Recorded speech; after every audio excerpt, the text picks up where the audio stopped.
Today is November 6th, 2024, and the election results have just come out that Donald Trump has won the presidency again.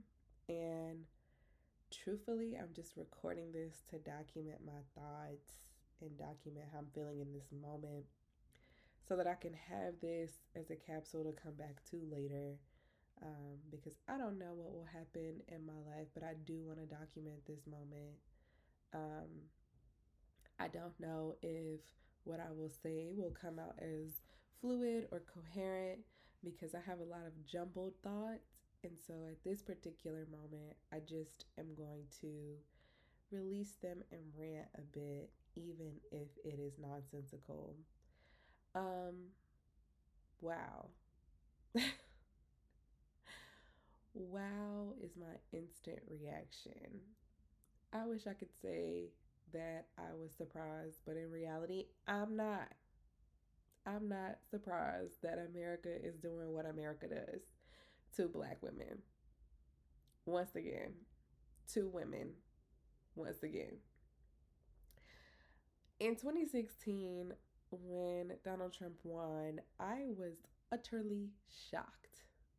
At that particular time, I was in law school. I went to sleep. I didn't watch. I woke up the next day certain that Hillary Clinton was going to win. And then when I saw it, I was snotting, crying, throwing up, upset, like completely in disbelief.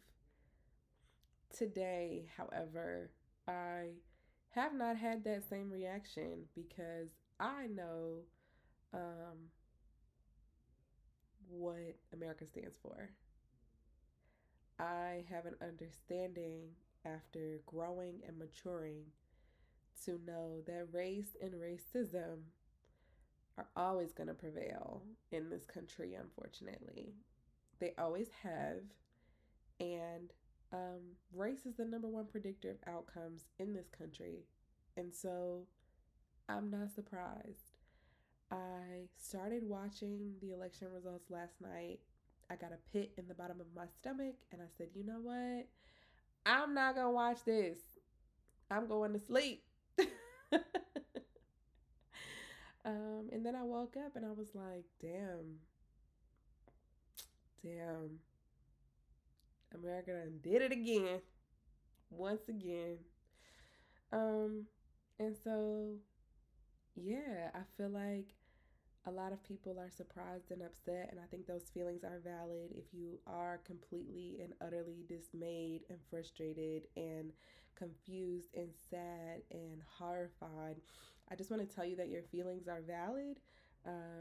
I don't want to toxic positivity this situation and tell you that everything's going to be all right and you're fine and you shouldn't be upset and so on and so forth, because I think that we should be making room for people's feelings, and also have an understanding that despite what we see, we know that there are powers at play, um, that um, have always allowed for us to prevail and have always allowed for us to overcome despite what the world says about black people and about black women.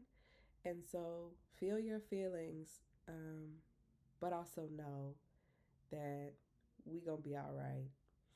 Um, and so in terms of what I was speaking a second ago about race being the number one predictor of outcomes, race and racism tell us exactly what America is gonna do every time.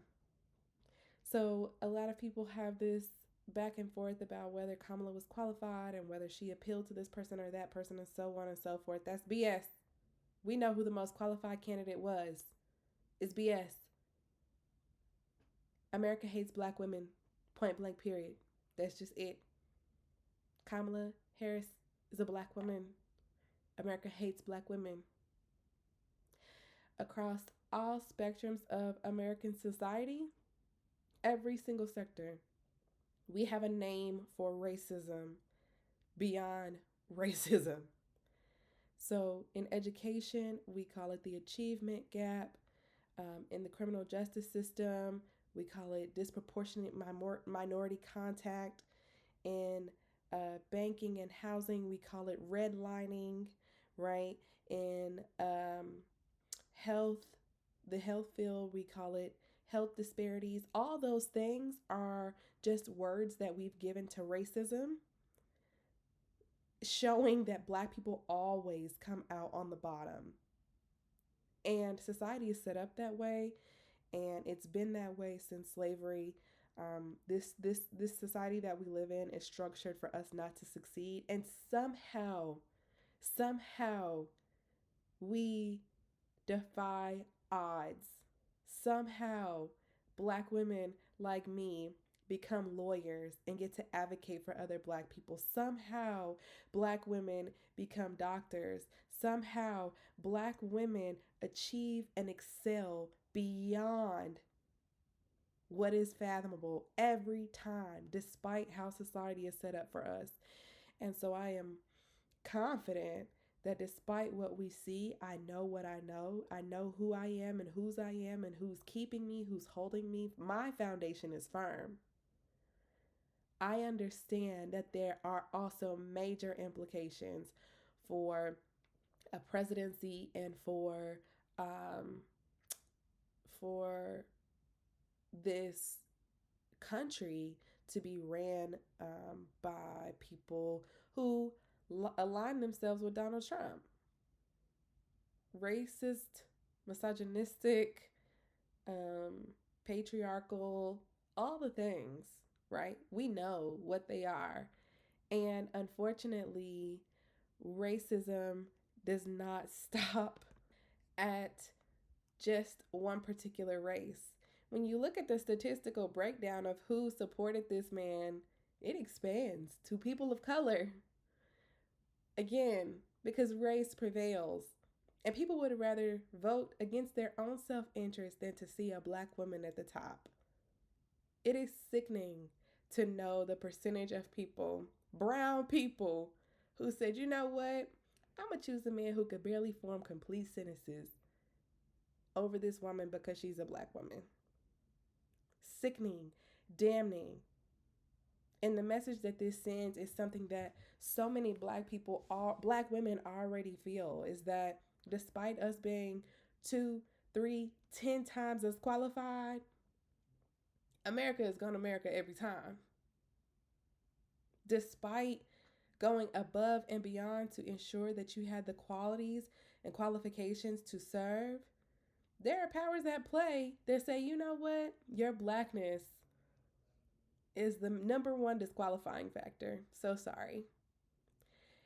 And so it's it is disgusting. It is sick. I am praying for Kamala Harris and her family. I am praying for all of the Black women out there who this hit as a gut punch, who have to still go into an office today and smile and pretend like everything is fine and like they're not falling apart. Um, because in the reality, like, we should be able to mourn and take care of ourselves in the way that we see fit. And so if you can take a day, I advise you to take a day or two, whatever you need to do for yourself. I advise you to do that, and to tap into your internal source of hope. What we know historically is that no matter who has been in power, we have always been able to come back and rise above. And so I do find a deep sense of internal hope, despite my initial reaction of pessimism for the sake of this country. We understand that, again, there are major implications that will span beyond our lifetime of having this man at the helm of this country, particularly for the Supreme Court and for all of the federal courts that will have lifetime appointments granted during this cycle. There will be so many people impacted. I want to caution people from this narrative that we survived before, we'll survive again. Because, yes, we did survive, but millions of people did not survive a Donald Trump presidency. Millions of people died because of his stupidity, his idiocracy, his foolishness. Millions did not survive. And there's a potential that so many more will not survive this time again because of his foolishness. And so this is serious. It's serious, y'all. And I wish that I could say I was shocked. I wish that I could say that I was surprised. But we know this country hate black folks.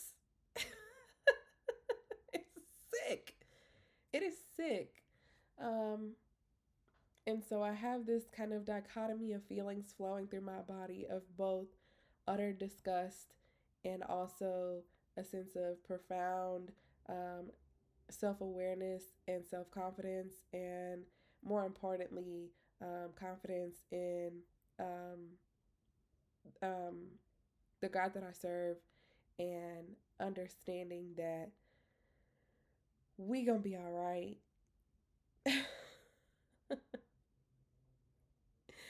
Again, not trying to say that in a light that is shedding toxic positivity on a very terrible situation. Um, but that's just how I'm feeling right now. I'm not feeling like um yeah. What I am trying not to do is to play the blame game. I'm trying really hard not to do that cuz in 2016 I went off. Okay? I was going off. I was angry. I was fired up. I was going off. And I'm trying not to, despite the statistics that I see for other people of color that chose to vote for Donald Trump. And again, I don't subscribe to the people of color notion for black people. When I say people of color, no, I'm not talking about black people. Know that. When I talk about black people, I say black people because I'm not grouped with none of that. Point blank, period. Don't group me with none of that. Um, for the alarming percentage of people who are not white who voted for that man when he's made it clear that he don't give two rats asses about you, my God, the cognitive dissonance and the desire to have proximity to whiteness runs deep. And I pray to God you be delivered from that spirit because no matter how hard you try, you ain't ever gonna be white, babe. You're never gonna have that privilege and power. And so I'm trying so hard not to play the blame game and to see the larger picture that the problem in this country and that the only villain to blame is racism and misogyny. Those are the bigger villains in this story that unfortunately so many people have fallen victim to. And so many people are not victims but are affirmative subscribers to those narratives. And so I feel terrified to raise my black son amongst so many ignorant people in this society. I feel terrified to be in North Carolina where we found that Mark Robinson was absolutely unqualified, despite him spewing the same hateful narratives as Donald Trump. He was emboldened by Donald Trump's messages and said the same exact BS. But North Carolinians said, hold on, you a black man. You can't say that. You can't say that stuff. You're unqualified because you a black man and you need to stay in your spot. But when it came to the white man, voted an overwhelming majority to support him. Saying the same thing, different mouths. It's disgusting. It's disgusting. And so, am I thinking about my decision to stay in the state that I was born in, where my family resides? Like, yes, I'm thinking deeply about that because do I want to raise my black son amongst so many ignorant ass human beings? No. No, I don't. Particularly where I live outside of the city. I don't live in the city. I live in a very rural part of the state where I saw nothing but Trump signs. Do I want to raise my little black boy to go to school with these people? Like, it's crazy. There's so much to consider, so many implications to think about as a result of this election. And God knows where we will be in 4 years. The Lord only knows. At this point, we can only pray. We can only pray that he does not deliver on his promises, in which he said, after this, you'll never have to vote again. He said he was going to claim democracy. I am concerned. I'm trying not to go down the doom thinking, but in reality, historically, this is how Hitler came about.